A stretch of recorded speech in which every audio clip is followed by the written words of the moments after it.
Jenayah perang terhadap kemanusiaan, kezaliman tidak bernoktah rejim Israel. Kekejaman yang maha dahsyat. Hanya ada satu kata, lawan. Persoalannya bagaimana?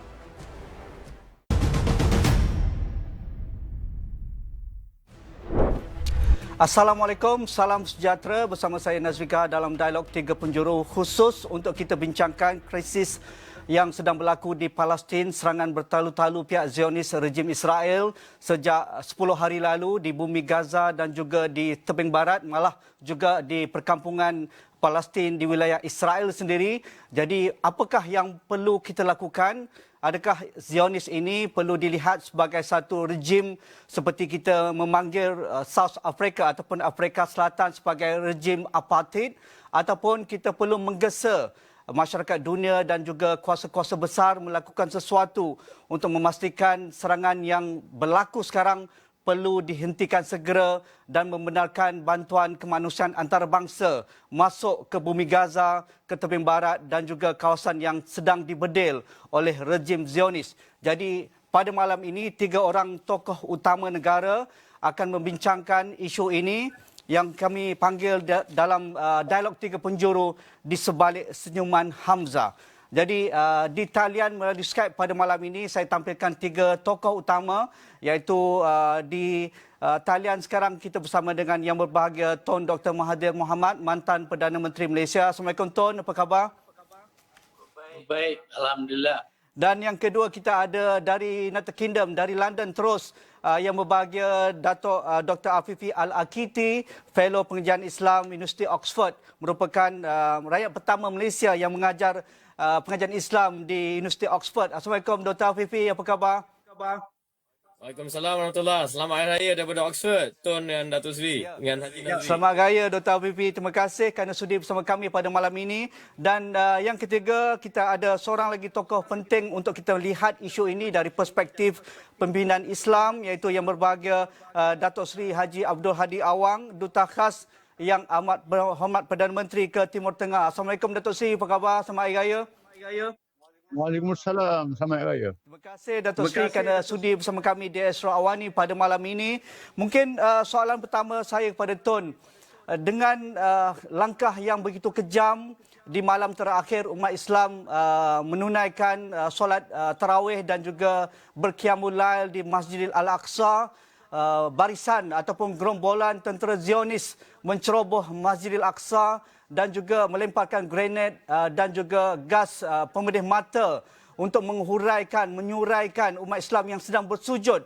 Jadi apakah signifikan ataupun apakah perkara yang boleh kita lihat dengan kekejaman dan juga kebiadaban rejim Zionis ketika umat Islam sedang bersujud di Masjidil Aqsa di bulan yang mulia, di bulan Ramadan, dan itu mencetuskan kebangkitan terbaru di Palestin sekarang?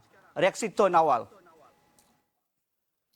Bagi saya, ini perkara biasa. Inilah yang sedang dilakukan oleh Israel sepanjang masa. Semakin lama, semakin buruk. Dan kita akan lihat lebih dahsyat lagi di masa-masa hadapan. Tetapi masalahnya ialah kita tidak dapat tukar cara Israel ini. Kerana mereka tidak akan betulkan diri mereka untuk kebaikan kita. Apa yang harus kita utamakan dalam usaha ini ialah apa yang boleh dilakukan oleh kita. Kerana masih banyak benda yang boleh dilakukan oleh kita untuk menghalang Israel daripada bertindak ganas seperti sekarang. Maksud saya ialah negara-negara Islam perlu bersatu dalam perkara ini saja. Tak apalah nak berkelahi sesama sendiri, tetapi untuk perkara Palestin ini kita perlu ada satu pendirian, iaitu kita tolak perbuatan-perbuatan Israel ini dengan menyatakan secara terbuka ini bukanlah cara manusia bergerak. Sebaliknya kita juga boleh ambil tindakan terhadap Israel. Jangan kita berbaik-baik dengan mereka. Jangan kita ada hubungan dagang dengan mereka. Jangan kita benar mereka buat penerbangan ke atas ruang udara kita. Ini semua boleh dilakukan oleh kita. Tetapi nak harap Israel nak ambil tindakan ataupun negara-negara lain ambil tindakan untuk menjayakan kita, itu adalah satu angan-angan saja. Mereka tidak akan ubah cara mereka kerana kita dilihat sebagai negara yang lemah yang tak boleh buat apa-apa. Saya berpendapat ada lagi yang boleh dilakukan oleh kita, tetapi apabila saya bercakap berkenaan dengan apa tindakan yang boleh diambil oleh kita, tidak ada sambutan. Tun, dalam aspek ini seringkali Israel menggunakan istilah provokasi. Mereka melakukan semua tindakan biadab dan juga kejam sekarang ini atas alasan mereka menjadi mangsa, play the victims. Itu naratif Zionis setiap kali serangan dilakukan ke atas bumi Gaza ataupun tindakan kejam ke atas rakyat Palestin di tanah air mereka. Jadi apa pandangan Tun? Ya, Israel menggunakan perkataan provokasi. Sebenarnya Israel memang nak supaya ada peristiwa-peristiwa seperti ini kerana ini memberi alasan kepada mereka untuk menawan lebih banyak wilayah Palestin untuk mereka akhirnya menjadikan seluruh Palestin itu termasuk Baitul Maqdis sebagai wilayah Israel. Di masa hadapan, percayalah, mereka akan roboh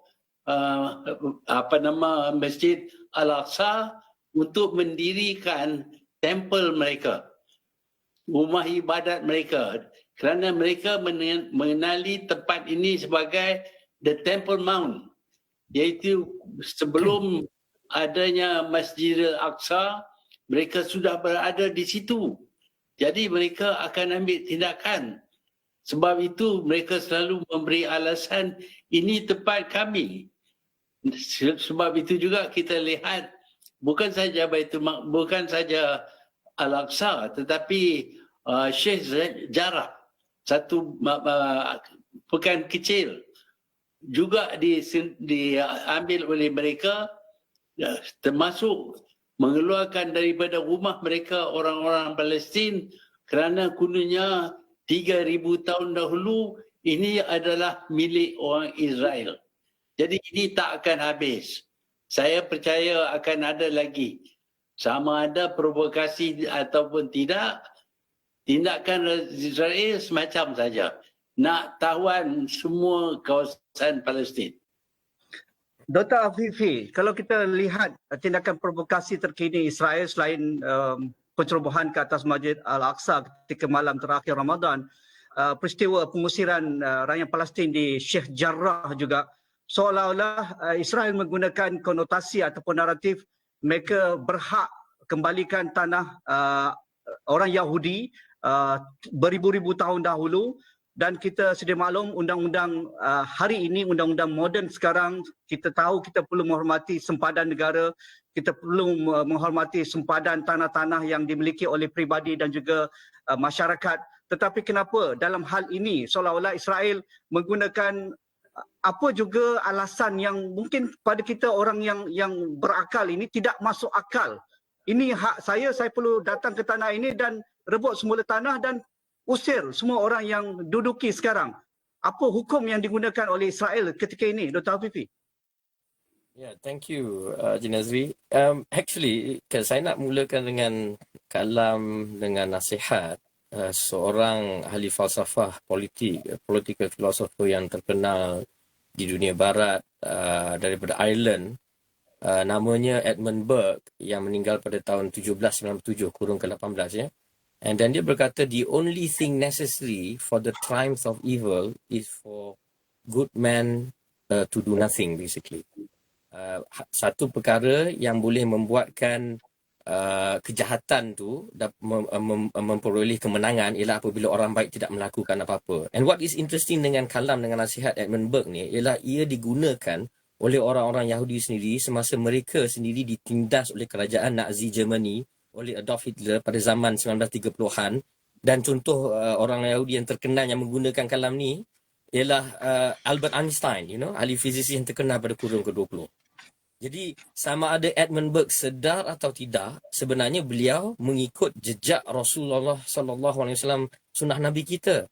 Apabila baginda Rasulullah bersabda dalam hadis yang terkenal dalam Sahih Muslim, man ra'a minkum munkaran falyughayyirhu biyadi wa in lam yastati fa bi lisani wa in lam yastati wa bi qalbi wa dzalika adhaful iman. Bila Rasulullah sallallahu alaihi wasallam kita bersabda, apabila kita nampak ada satu kemungkaran atau nampak satu kejahatan berlaku di depan kita, seperti kalau orang di sejarah contohnya, ataupun bila kita nampak something evil happening, dan dengan sedaya upaya kita seharusnya memberitakan that kejahatan from happening dengan menggunakan tangan kita. Tapi kalau kita tak upaya menggunakan tangan kita, menurut Rasulullah, gunakan lisan kita.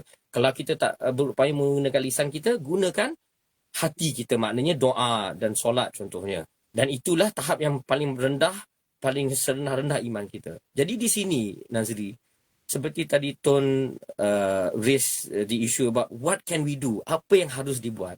Dalam agama kita, Rasulullah dah bagi framework, guidelines untuk apa yang kita boleh buat, daripada top to the bottom. Jadi yang tahap paling atas yang kita boleh buat sebenarnya ialah nak menggunakan tangan ni. Maksud di situ ialah military intervention, iaitu nak menggunakan peperangan.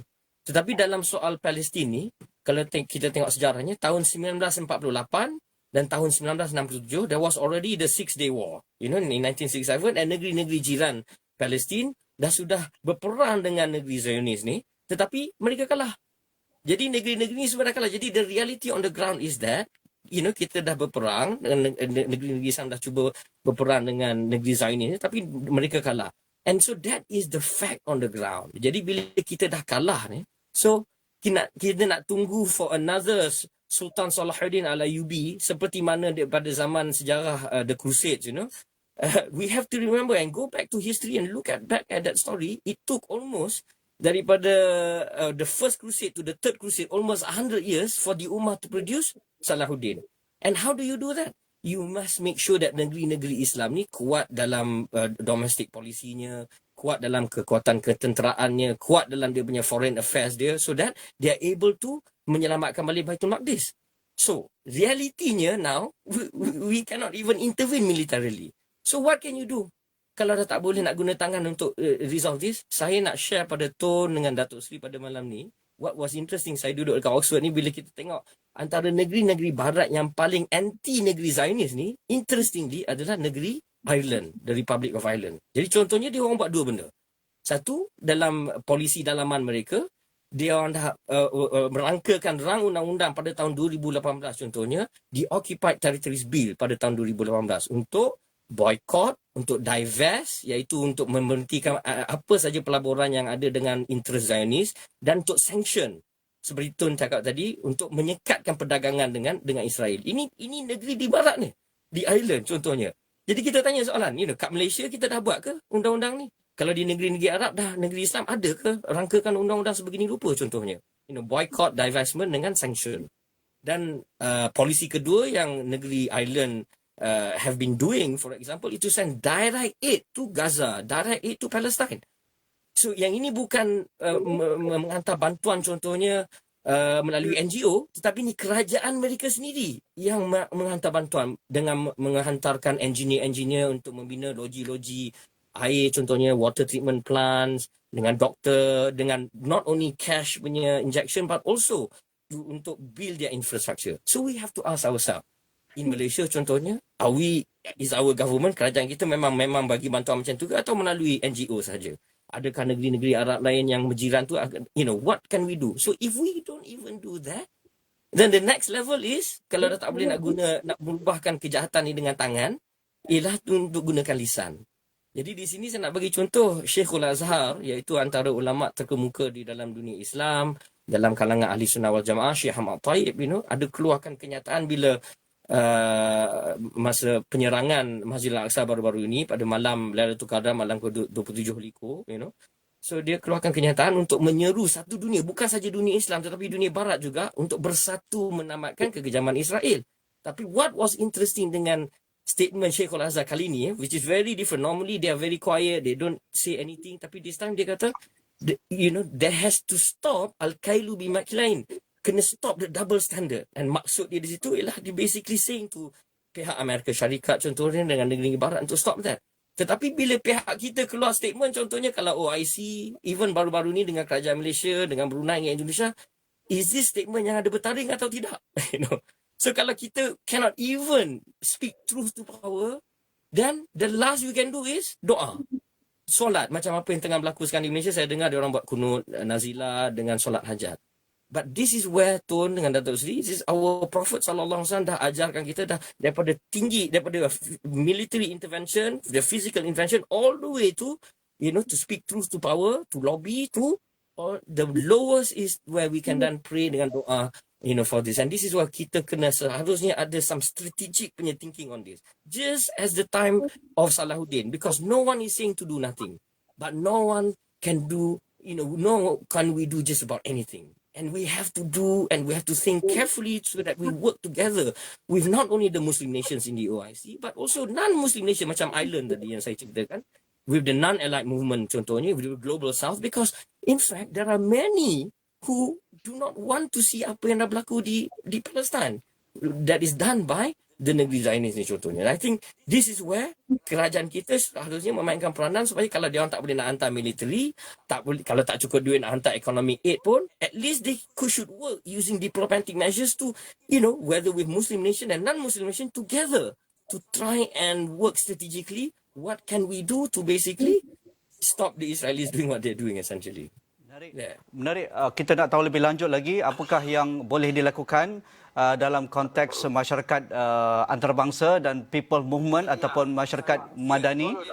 Ya, jadi kita perlu rehat dahulu. Kita jumpa lagi selepas ini.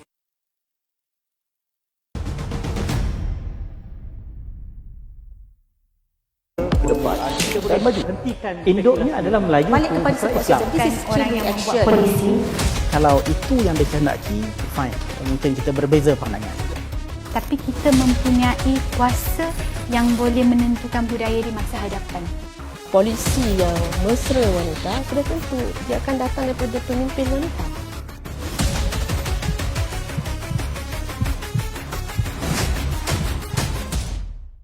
Perang COVID-19 masih belum berakhir. Dalam kita berusaha memutuskan rantaian wabak ini, kita jangan terpedaya dengan virus maklumat palsu. Simak fakta melalui www.esraawani.com atau aplikasi Esra Awani. Teruskan berdisiplin, ratakan lengkungan pandemik ini. The third wave of COVID-19 has taken us by storm. There's no room to take anything lightly. Everyone must follow all the steps to stop the spread of COVID-19. Social distancing, face mask, follow these steps, this SOP. Kembali dalam dialog Tiga Penjuru, dalam kita membincangkan di sebalik senyuman Hamzah, anak kecil yang sudah pun meninggal akibat dibedil bom serangan Zionis di Gaza pada minggu ini, dan pastinya ramai lagi, puluhan lagi anak kecil menjadi korban dalam serangan terkini kebidaban Zionis Israel ke bumi Gaza dan juga bumi Palestin. Kita bersama dengan Tun Dr. Mahathir, Datuk Dr. Afifi Al-Akiti dan juga Datuk Seri Haji Abdul Hadi Awang, Presiden PAS, dan juga Duta Khas Yang Amat Berhormat Perdana Menteri ke Timur Tengah. Mungkin saya terus bersama dengan Datuk Seri Haji Abdul Hadi Awang. Datuk Seri, dalam kenyataan awal Datuk Seri ketika kekejaman terkini Zionis adalah Datuk Seri menggesa Liga Arab, Persidangan Islam OIC dan juga umat Islam keseluruhannya segera tegas menentang pencerobohan dan juga kekejaman terbaru Zionis ini dan bertindak dengan strategi terbaru. Jadi mungkin Datuk Seri ada perkara yang ingin Datuk Seri tegaskan lagi, maksud strategi baru umat Islam menangani kekejaman Zionis Israel ke atas umat Palestin di bumi mereka sendiri. Bismillahirrahmanirrahim. Kita ambil secara positif provokasi yang dilakukan oleh Israel untuk menyatukan umat Islam dan umat manusia. Isu pembunuhan Hamzah Nassar, umur 12 tahun, berpuasa, menyentuh kemanusiaan sejagat. Yang kedua, Masjid Aqsa dan Baitul Maqdis. Ini menyentuh agama. Masjid Aqsa adalah kiblat pertama umat Islam. Tempat Isra' Nabi kita Muhammad SAW. Baitul Maqdis tempat suci 3 agama besar. Islam, Kristian, Yahudi. Apabila Netanyahu begitu galak, ada dia proaktif lah. Apabila Donald Trump membuat keputusan mengisytiharkan Baitul Maqdis sebagai ibu negara Israel, apa yang berlaku walaupun tekanan-tekanan terhadap negara Islam, negara umat Islam, hanya segelintir saja. Dan saya baca dalam media, ada segelintir ahli kongres mereka, termasuklah ahli Parlimen Israel, tak bersetuju dengan langkah ini. Kerana akan kesan yang sangat negatif pada Israel sendiri. Apabila dia serang Masjid Aqsa, bulan Ramadan, bulan suci, menyentuh orang Islam, sejahir-jahir orang Islam. Menyentuh. Baitul Maqdis ini bukan sahaja tempat suci orang Islam, termasuk Kristian. Yahudi Ortodok. Yahudi ini ada 2 bagi. Yahudi Zionis, Ortodok. Sebagian Ortodok itu tak setuju negara Israel ditubuhkan. Nama dia mazhab Naturi Karta. Dia tak setuju tubuh negara Israel. Kerana orang Yahudi adalah nak bunuh Nabi-Nabi zaman dahulu. Dia percaya dalam agama dia. Langkah ini memberi kesan yang sangat positif kalau kita atur dengan baik. Seterusnya, Israel nak lepaskan isu ini, isu Baitul Maqdis, dia serang Gaza untuk tonjolkan isu keganasan. Dia atas nama menentang keganasan. Kerana di sana ada Hamas, ada jihad. Jadi dia serang Gaza. Apa yang berlaku, dia yang serang. Dia yang serang dulu, bukan Hamas yang serang dulu. Keganasan ini, saya terpaksa hurai. Israel kata Gaza ni ada pengganas. Sebenarnya Gaza ni kawasan awam.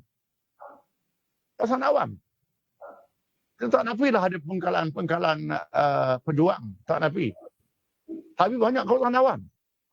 Adapun kawasan Israel sekarang ni penempatan orang Yahudi pendatang. Yang dilatih secara kesenteraan. Letak di mana-mana. Pergi rampah rumah orang Palestin, rampah tanah, rampah kebun, rampah kedai. Serganas. Kita tak boleh nak mudah-mudah nak katakan semua Israel itu kawasan awam.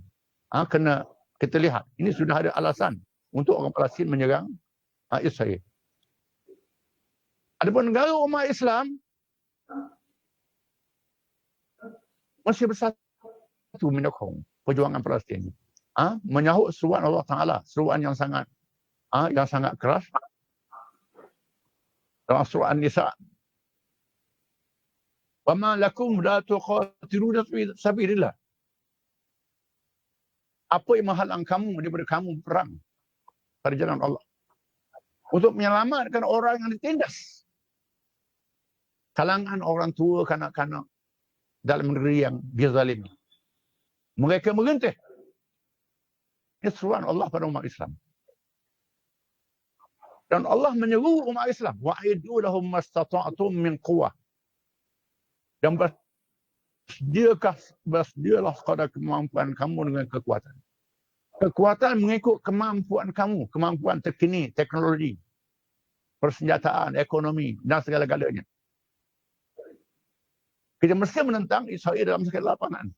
Saya masih ingat dalam perang 73, Raja Faisal pun nak anjur pulaukan kotor minyak negara barat. Ini pun nak buat. Raja Faisal tu. Beliau mati kena tembak. Ini negara Arab mesti kena fikir balik. Termasuklah juga dari segi ketenteraan.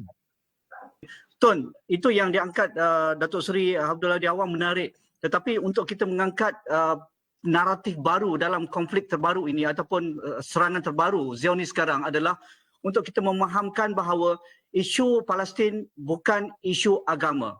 Isu Palestin bukan isu bangsa.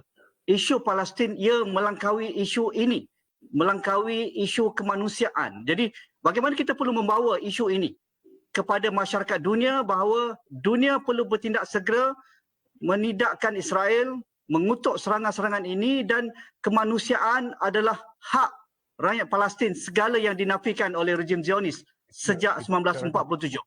Terima kasih. Saya tertarik dengan apa yang dikatakan oleh Tuan Jadi tadi, iaitu Baitul Maqdis ini bukan saja diduduki oleh orang Islam, tetapi dia menjadi pusat agama kepada orang Islam, orang Yahudi dan orang Kristian. Jadi kita dapati orang Kristian juga tidak berminat untuk menyerah Baitul Maqdis itu kepada orang Yahudi. Mereka itu adalah tempat mereka berbuat ibadat. Sebab itu apabila kita ada bermusuh dengan sesiapa, kita perlu cari kawan dan kita kurangkan lawan. Iaitu di dalam perkara ini, common interest kita ialah untuk menyelamatkan Baitul Maqdis. Jadi kalau kita bersama dengan orang Kristian yang juga tertekan di situ, saya nampak negara-negara Kristian juga akan ambil berat. Tetapi kita bermusuh dengan semua orang, jadi negara Kristian pun apabila kita berada di negara mereka, kita lakukan tindakan-tindakan ganas, maka mereka bermusuh dengan kita. Jadi apa yang berlaku ialah kita cari tambah musuh, tapi tidak tambah kawan. Sebaliknya orang Eropah, banyak daripada mereka termasuk Irish State tadi yang disebutkan tadi, mereka bersimpati dengan kita. Jadi kita perlu dapat kerjasama dengan mereka untuk menyelamatkan satu objektif yang sama dengan mereka. Sebab itu saya berpendapat untuk melawan dengan Israel, kita tidak ada kekuatan ketenteraan. Kita tak mampu, kita tak boleh nak buat apa. Kita punya senjata pun dibekal oleh orang lain. Kita tak boleh buat senjata sendiri. Kalau kita berperang dan orang tak bagi senjata kepada kita, kita akan kalah.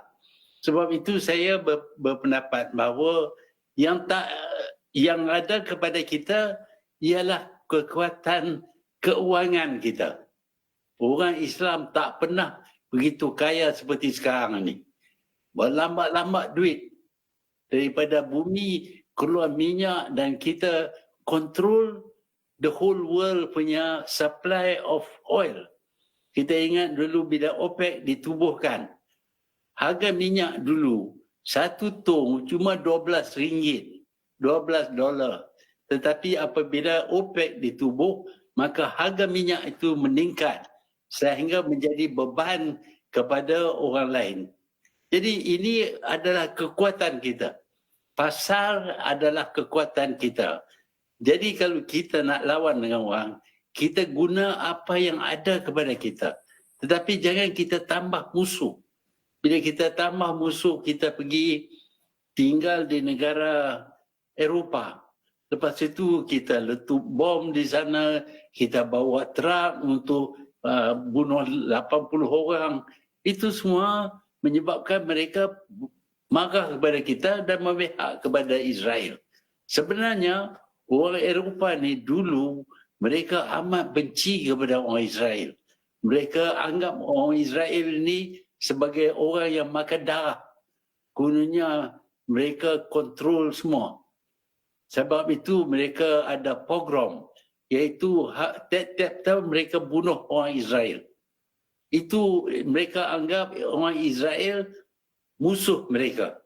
Tetapi kerana kita tidak menggunakan perasaan orang Eropah ini untuk bantu kita, maka kita ketinggalan satu pasukan saja, 1/3 saja.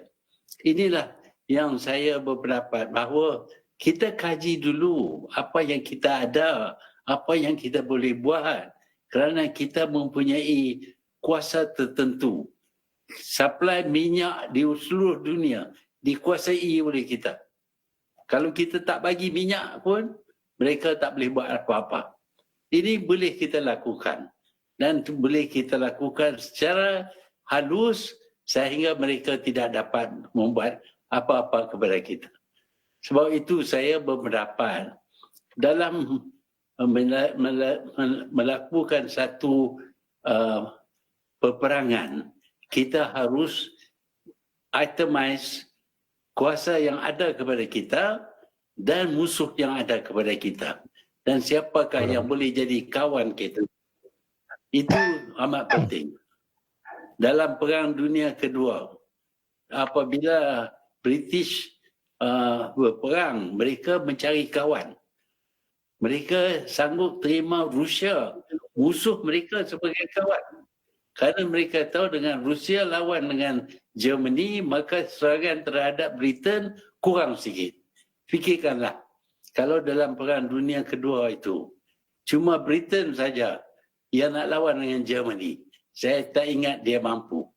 Tetapi apabila dia dapat kerjasama daripada Amerika, dapat bekerjasama dengan musuh mereka Rusia, maka dengan itu mereka mencapai kemenangan.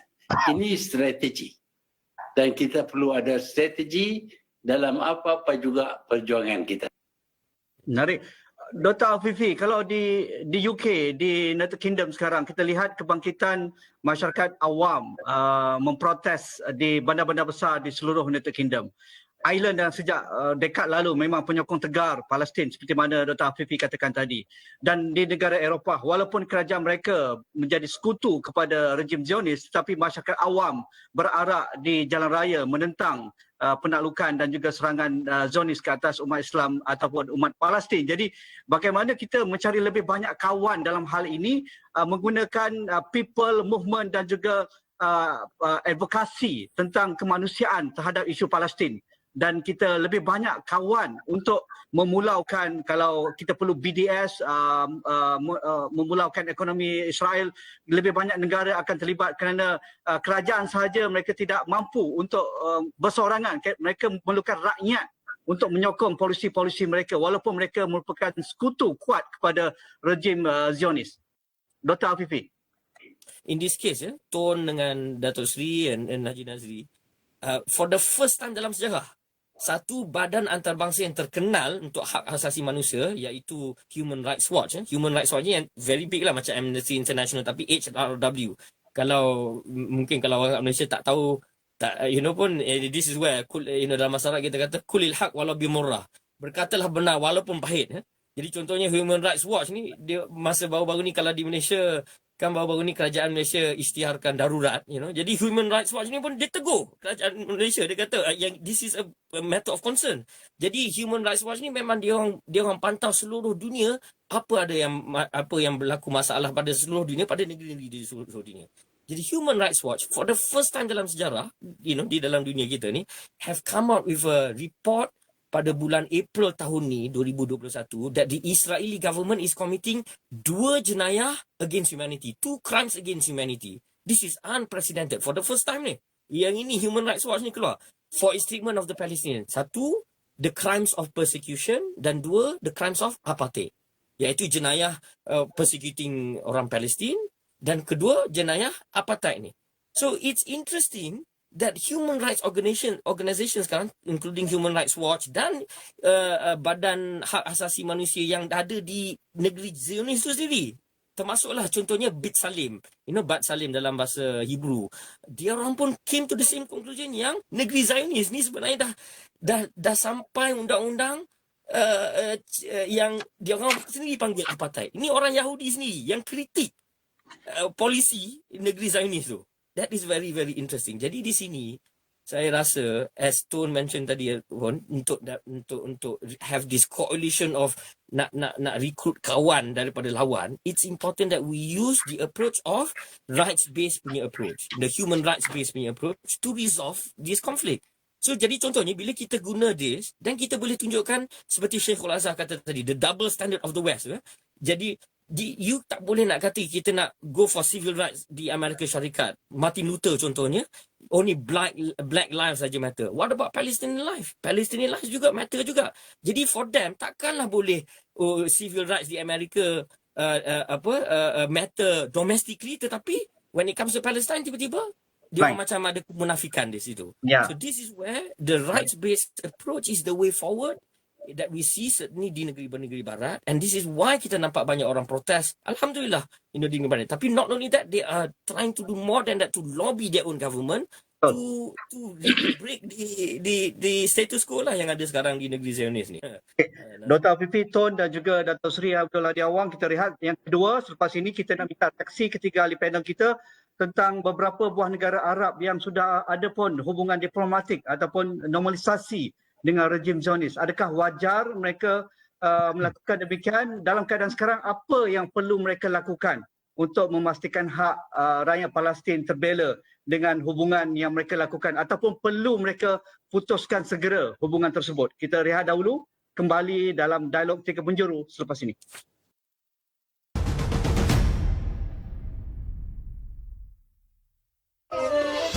Bulan Syawal penuh makna bagi umat Islam. Induknya adalah Melayu Balik kepada support Islam. system. This is Orang chain yang reaction. membuat polisi. Kalau itu yang dikehendaki, fine. Mungkin kita berbeza pandangan. Tapi kita mempunyai kuasa yang boleh menentukan budaya di masa hadapan. Polisi yang mesra wanita sudah tentu dia akan datang daripada pemimpin wanita.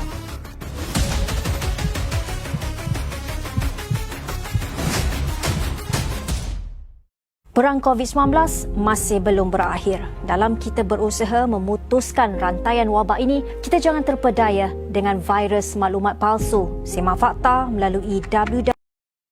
Serangan terbaru rejim Zionis ke bumi Gaza, dan berkaitan dengan tindakan ini juga ramai yang sinis mengatakan bahawa tiada tindakan ataupun kenyataan keras dari negara-negara OIC, Liga Arab.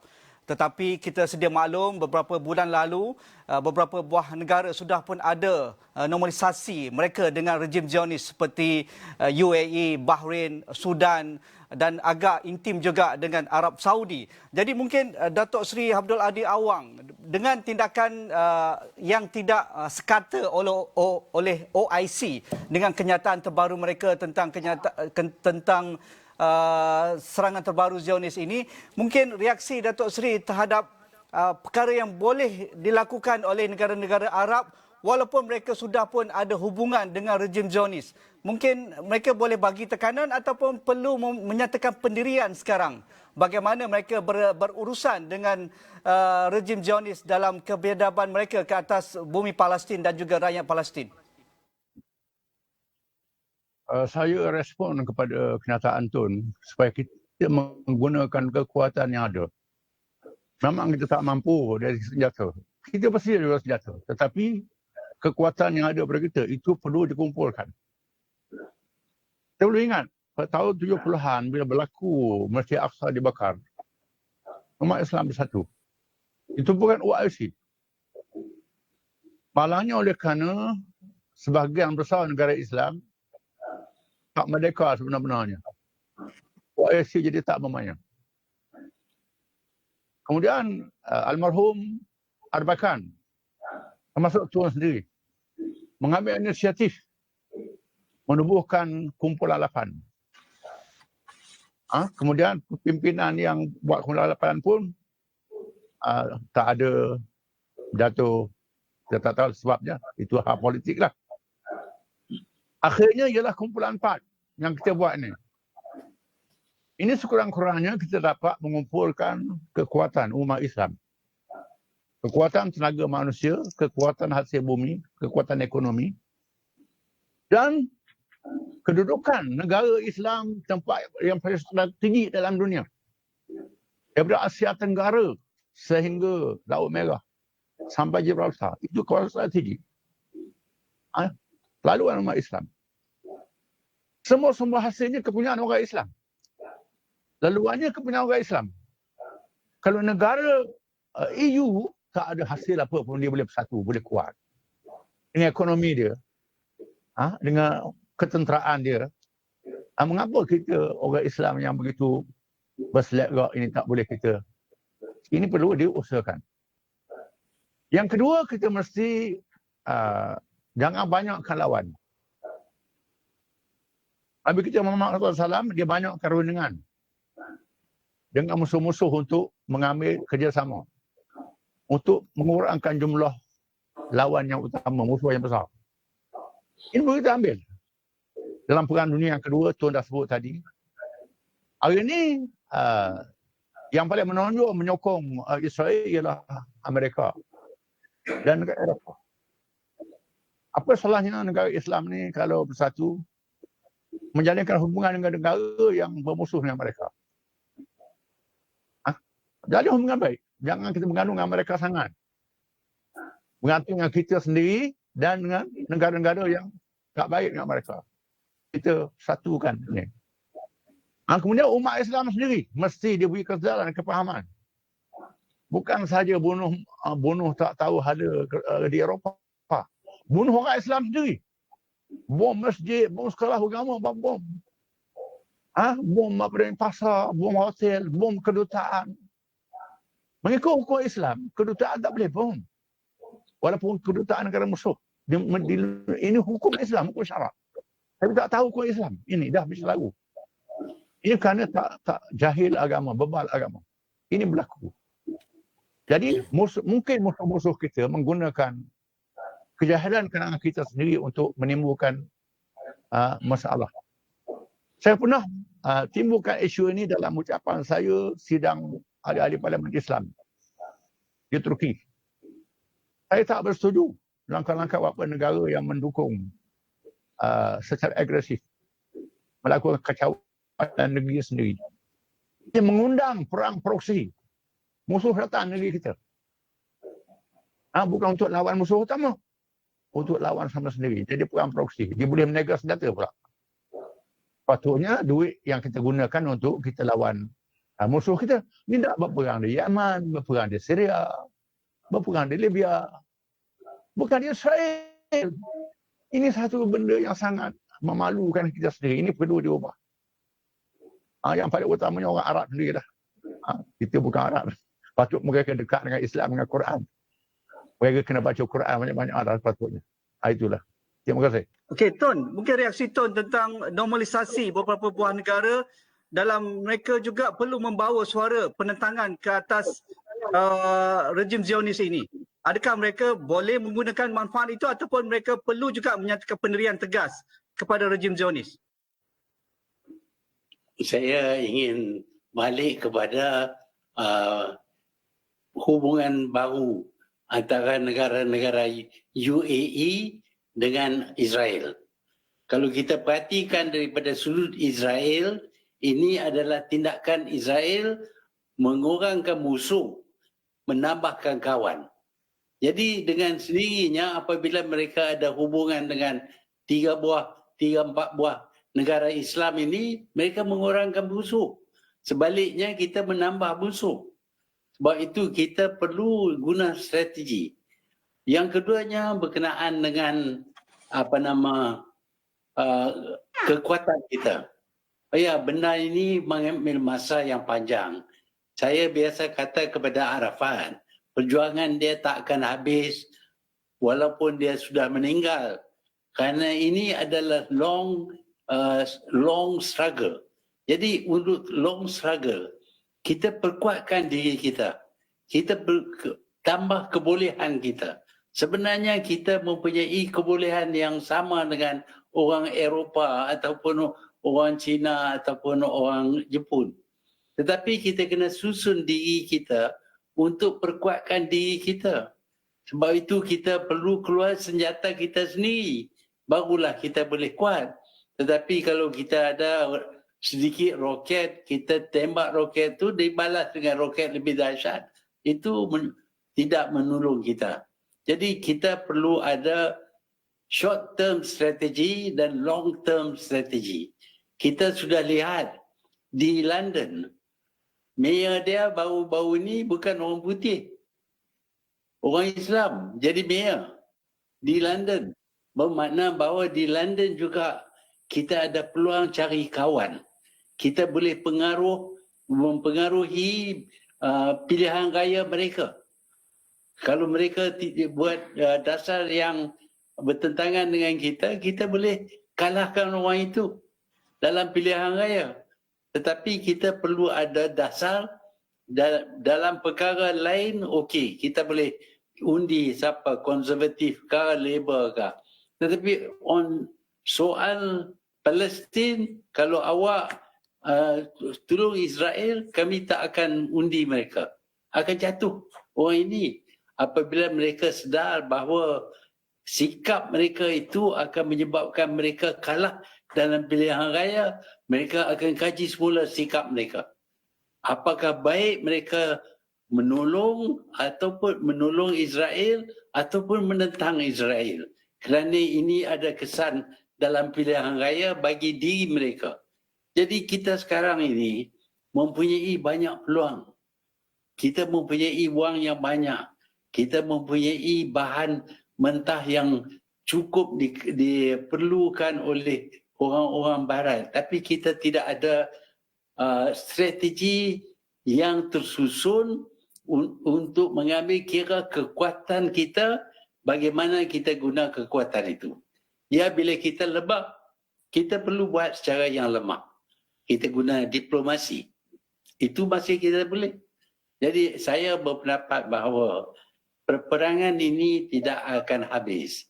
Kerana saya tahu pihak Israel ingin tawan seluruh Palestin. Selagi dia tak dapat itu, dia akan timbul angkara dan mereka akan serang semula. Mereka tidak peduli apa dunia kata. Kerana mereka dilindungi oleh kuasa besar. Inilah keadaan fakta yang kita perlu terima dan kita susun strategi kita mengikut kebolehan kita, mengikut kelemahan kita. Ini pendapat saya lah. Tapi saya dapati bahawa bila saya cakap pasal ini, banyak orang yang tak setuju. Mereka nak balas dendam. You bunuh saya punya orang, saya bunuh you punya orang. Itu saja. Sampai bila ada orang yang sudah berkata anak mereka akan teruskan perjuangan ini. Cucu mereka akan teruskan perjuangan ini. Jadi nampak perperangan kita lawan dengan Yahudi ini bukan untuk mencapai kejayaan, tetapi untuk balas dendam. Kalau you nak balas dendam di zaman Nabi dulu, apabila Nabi berjumpa dengan puak jahiliah. Puak jahiliah ini berbagi kepada berbagai kaum, kabilah, dan mereka sering berperang sesama mereka. Kerana apa? Tak tahu kerana. Tetapi kan ia musuh. Jadi kalau musuh, kita kena perang dengan mereka. Dulu tok saya pun berperang dengan mereka. Tok nenek saya pun berperang dengan mereka. Jadi kami mesti perang. Bukan pasal nak menang. Dah. Nak balas dendam. Kalau kita ingat nak balas dendam, sampai bila pun kita tak dapat balik negara kita. Baik, Tun. Sedikit ulasan Tun berkaitan dengan resolusi Oslo mengatakan bahawa two-state solution ataupun status penyelesaian dua negara perlu diangkat untuk mencari titik damai Israel-Palestin. Adakah Tun merasakan ini masih relevan ataupun bagaimana, Tun? Ada orang yang berpendapat kita tidak perlu ada two-state solution. Kita cuma nak ada Palestin saja. Soalnya bolehkah? Kalau kita boleh, buatlah. Tetapi Arafat sendiri terima bahawa kebolehan dia terhad. Kalau dia boleh kembalikan orang yang dihalau keluar daripada Palestin, yang supaya mereka dapat duduk balik rumah mereka, itu satu kejayaan. Walaupun state itu mungkin Israel. Hari ini kita dapati banyak orang Arab di Israel. Lebih banyak orang Arab di Israel lebih baik. Kerana kita dapati bahawa orang Arab boleh bertindak berkesan dalam Israel.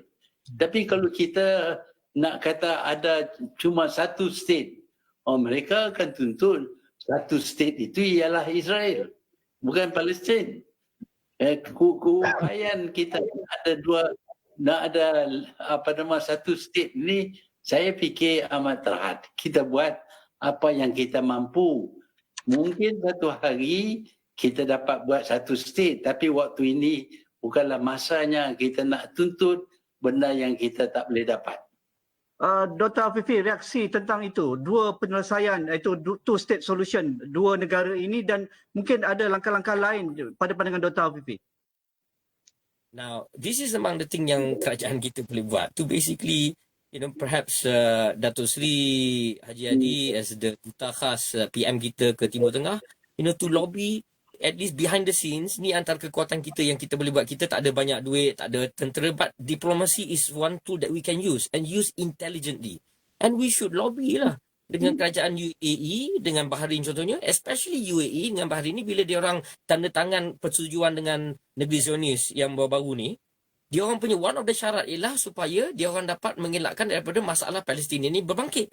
Tetapi kita tengok daripada latest serangan kat Masjidil Aqsa ni, yang itu itself can be used as a pretext untuk hubungan tu, for example, should be cut off, for instance. So bagi pressure untuk negeri Zionis tu. Itu contoh on the short struggle where we need to be clever about it.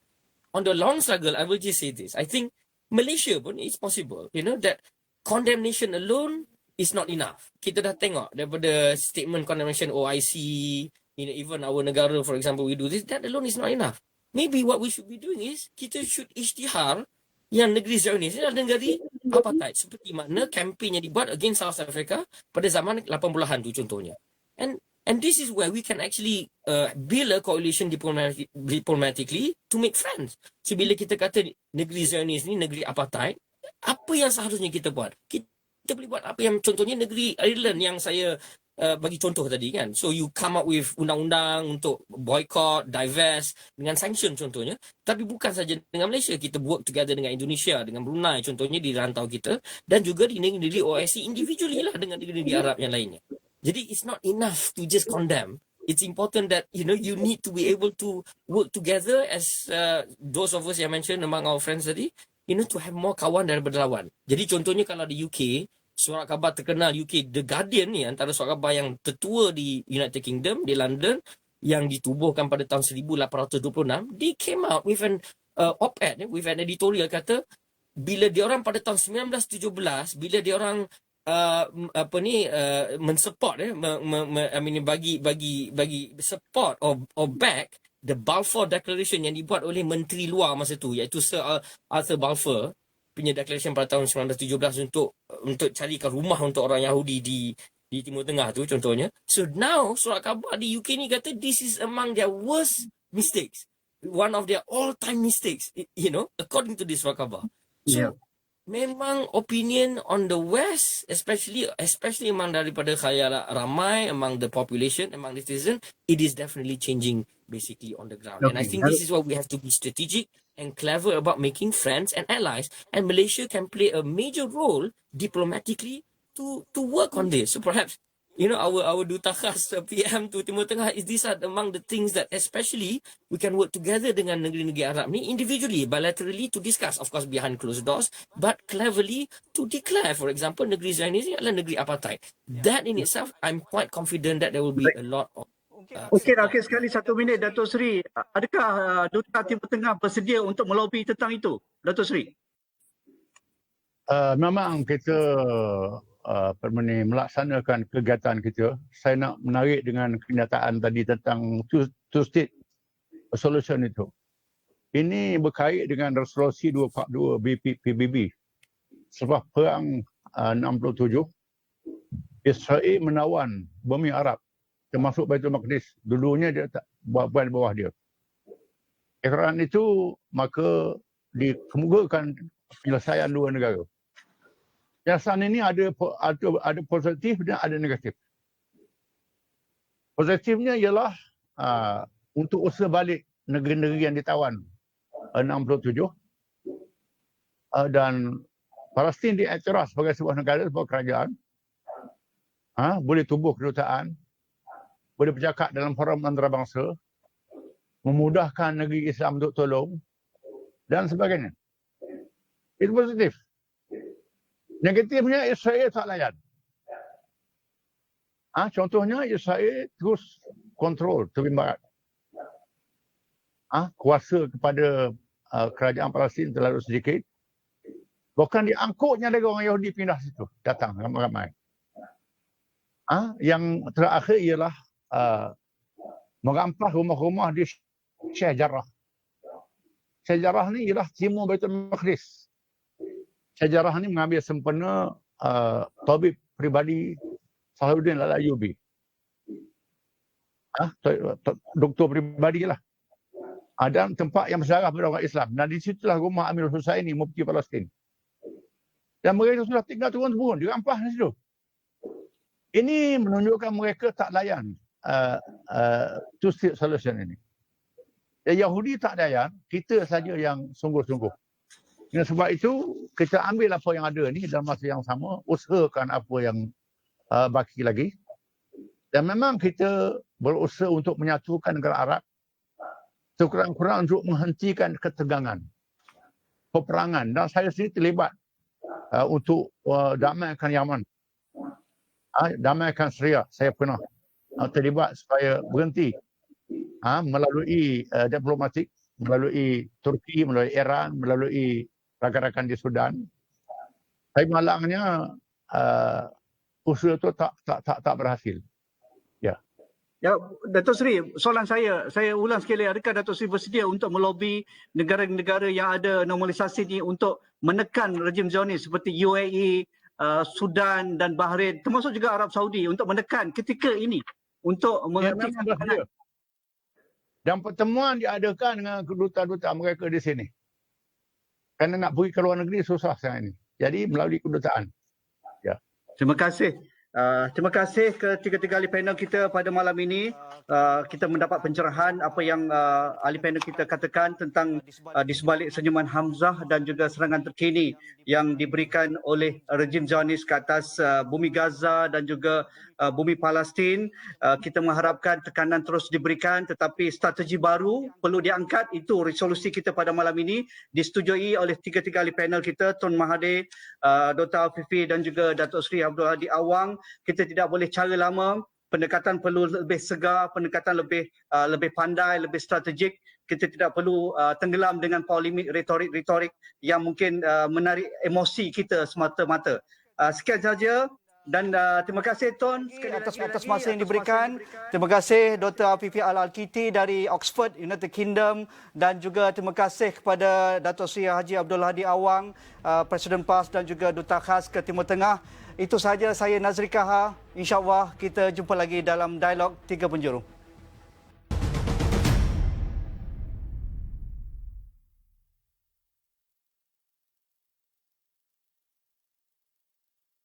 Ke depan. Induk ni adalah Melayu. Balik kepada siap. orang yang membuat polisi. Kalau itu yang dia kehendaki, fine. Mungkin kita berbeza pandangan. Tapi kita mempunyai kuasa yang boleh menentukan budaya di masa hadapan. Polisi yang mesra wanita sudah tentu dia akan datang daripada pemimpin wanita. Kerajaan Malaysia diberi tempoh 24 jam untuk memulangkan semula keseluruhan dana dan aset berjumlah lebih daripada 114 juta ringgit kepada Datuk Seri Najib Tun